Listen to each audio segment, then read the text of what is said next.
इस पर बात करने के लिए मेरे साथ आज एक ग्लोबल पैनल है। ट्रंप और ज़ेलेंस्की की मुलाकात पर आज हमारे साथ उन सभी देशों से यहां पर पैनलिस्ट हैं जो उसमें सीधे सीधे स्टेक होल्डर हैं। मेरे साथ यहां पर आप देखिए, आपको थोड़ी देर में अमेरिका से पूर्णिमा नाथ जुड़ेंगी हमारे साथ, यूक्रेन से कुलदीप कुमार हमारे साथ जुड़ रहे हैं, हमारे साथ विनय शुक्ला हैं जुड़ चुके हैं, रूस से युक्तेश्वर कुमार जी हमारे साथ हैं जो चीन से जुड़ रहे हैं, हमारे साथ मेजर जनरल संजय मेस्टन है, रक्षा विशेषज्ञ के तौर पर जुड़ चुके हैं, निनाद सेठ हमारे साथ हैं, डिफेंस जर्नलिस्ट, वो भी हमारे साथ जुड़ चुके हैं। तो आप सभी लोगों का स्वागत है। और निनाद, मैं आपसे ही शुरू करता हूं। देखिए, ये ग्लोबल पैनल है जो केवल और केवल टीवी9 पर है, और इस ग्लोबल पैनल के जरिए आज अपने दर्शकों को हम ये समझाएंगे कि आखिर, और भारत में भी कुछ बड़ी गतिविधियां हो रही हैं उनके बारे में भी बात करेंगे कि आखिर इस मुलाकात में क्या हो सकता है।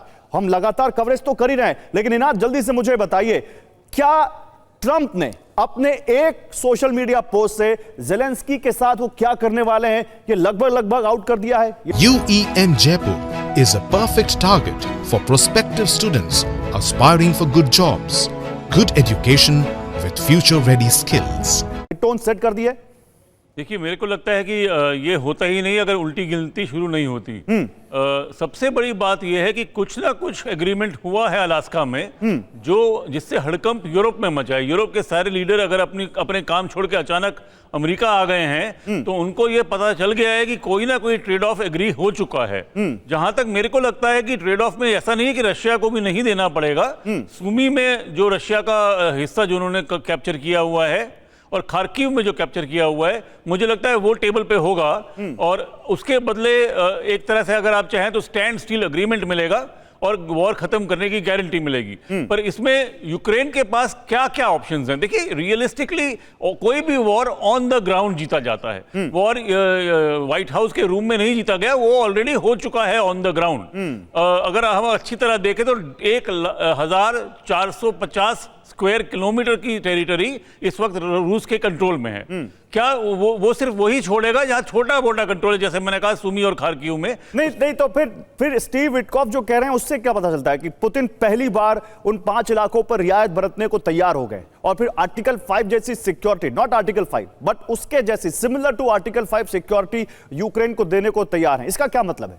मेरे को लगता है कि ये मेंटल गेम्स हैं। हाँ। इसका कोई खास मेरे को लगता नहीं इसमें कुछ खास दम है, क्योंकि there is no such thing. देखिए, अगर आप डॉक्टर के पास जाते हैं तो डॉक्टर आपको बता सकता है कि आप प्रेग्नेंट है या नहीं है। There is no such thing as little bit pregnant. उसी तरह से सिक्योरिटी इंटरनेशनल अफेयर्स में कोई सॉर्ट ऑफ सिक्योरिटी नहीं होती है। अगर न्यूक्लियर गारंटी नहीं है तो सिक्योरिटी का कोई मतलब नहीं है। आपने बड़ी बात कह दी। मैं सीधे उस देश चलता हूं जहां के लोग सबसे ज्यादा इस मुलाकात पर टकटकी लगाए बैठे होंगे। यूक्रेन से कुलदीप कुमार हमारे जुड़ चुके हैं। कुलदीप जी, स्वागत है आपका टीवी9 पर एक बार फिर। ज़ेलेंस्की गए हैं ट्रंप से मिलने मॉस्को में, वॉशिंगटन में। मॉस्को में तो पुतिन इस वक्त देख रहे होंगे, लेकिन वो इस वक्त वॉशिंगटन में है और वहां पर वो कुछ ही देर में मिलने वाले हैं। यूक्रेन के लोग कैसे देख रहे हैं इस मुलाकात को? क्या होगा? आज कुछ हासिल हो रहा है यूक्रेन को या यूक्रेन गंवाने वाला है बहुत कुछ?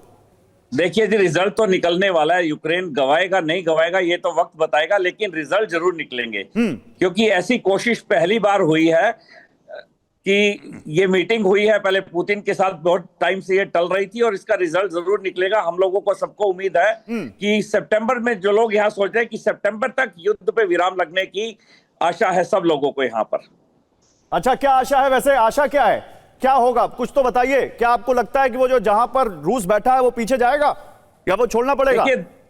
देखिए, छोड़ना तो पड़ेगा। बिना छोड़े तो देखिए अपनी इमेज तो पुतिन खराब करेंगे नहीं। कि मैंने कुछ नहीं लिया और मैं 3.5 साल तक लड़ाई लड़ता रहा, ऐसा कुछ नहीं होगा। कुछ ना कुछ तो सेक्रीफाइस यूक्रेन को करना पड़ेगा, कुछ कंप्रोमाइज करना पड़ेगा रशिया को, तभी जाके फैसला हो पाएगा। कुछ सैक्रिफाइस यूक्रेन करेगा, कुछ सैक्रिफाइस रशिया करेगा, तो जीतेगा कौन? उम्मीद कम लग रही है।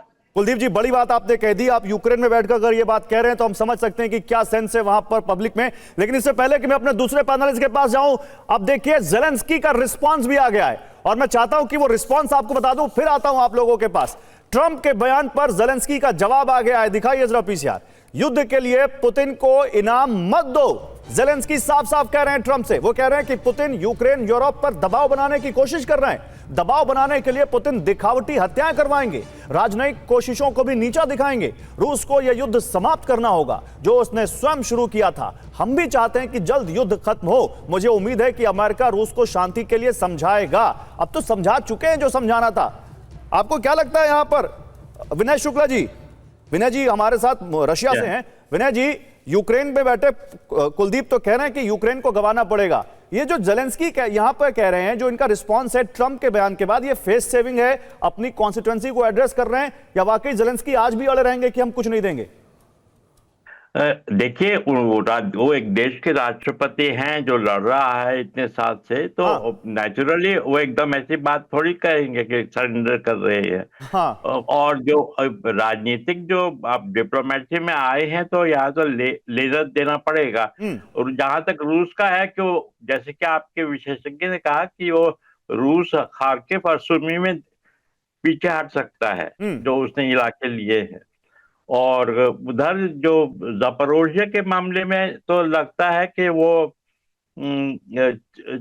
चीन और अमेरिका, ये रूस और अमेरिका के बीच अलास्का में ही शायद फैसला हुआ है कि जो उनका एटॉमिक पावर प्लांट है वहां पे शायद वो कोई न्यूट्रल वो हो, उसमें अमेरिका उसकी सप्लाई करेगा। और शायद ये लगता है। विनय जी कुछ प्रॉब्लम है आपकी फीड में, मैं आता हूँ, अभी आपके पास और जोड़ूंगा, कुछ टेक्निकल इशू है। लेकिन इस बीच पूर्णिमा नाथ अमेरिका से हमारे साथ जुड़ चुकी है, जल्दी से एक बार उनके पास चलते हैं और फिर आते हैं अपने दूसरे पैनलिस्ट के पास। पूर्णिमा जी, स्वागत है आपका TV9 पर। देखिए, ट्रंप और जेलेंस्की मिलने जा रहे हैं एक बार फिर 5 महीने 17 दिन बाद। उस समय तो बड़े बेआबरू होकर जेलेंस्की निकले थे, इस बार भी ट्रंप की टोन बड़ा ऐसी है कि जेलेंस्की से कह रहे हैं कि जो मैं कह रहा हूं चुपचाप मान लो, ना तुम्हें नेटो मिलेगा और ना तुम्हें वहां पर क्रीमिया मिलेगा। तो क्या सेंस इस वक्त आपको वहां से मिल रहा है? नमस्ते, thank you so much for having me Gaurav ji. First of all ये है कि ट्रंप जो है उनको हमेशा विन करना है एट एनी कॉस्ट। इनको पता है कि यूक्रेन वॉर हाथ से जा चुका है। अमेरिका का जो स्ट्रेटजी है, जो जियोपॉलिटिकल स्ट्रेटजी है, उनको निगोशिएशन कहाँ करते हैं किसी के साथ। वो अपने मन में जो भी उनको लगता है सही है वो कर लेते हैं। डिप्लोमेसी क्या होता है, दूसरे पार्टी के साथ आप बैठो, बातें करो, कुछ नहीं हुआ तो तब एक्शन करो।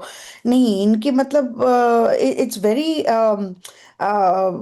गुंडागर्दी type situation, bullying type situation. अब यूक्रेन का तो युद्ध खत्म हो चुका है ऑब्वियसली। पुतिन यहाँ पे आने के बाद इनको क्या मिला? जो प्रेसिडेंट ट्रंप का सपोर्टर है उन्होंने ऐसे दिखाया है कि president Trump is the macho man. ये पुतिन को यहाँ पे लेके आ गया और बहुत बड़ा बड़ा बात कर रहे थे, लेकिन पुतिन यहाँ पे आने से पुतिन को लेजिटिमाइज करा गया है और उनका जो डिमांड है उनको सुना गया है। पहली बार ऐसा हुआ है and this is good in terms of at least having a conversation कि पुतिन का जो शर्त है, जो उनका डिमांड है, डिमांड मतलब क्या है, उनको वहां पे 2014 में मैं ये कह रहा हूं पूर्णिमा जी, इससे पहले मैं युक्तेश्वर जी के पास और जनरल मेस्टन के पास जाऊं, एक लाइन में मेरा सवाल है, मैं चाहूंगा एक शॉर्ट आंसर। क्या आज सीज फायर वाली बात तय हो जाएगी और क्या जेलेंस्की को जो कहेंगे ट्रंप वो मानेंगे जेलेंस्की आज? जेलेंस्की के साथ यूरोपियन लीडर्स भी आएंगे। वो नहीं चाहेंगे कि वो यूक्रेन का जो 22% लैंड है वो दिया जाए।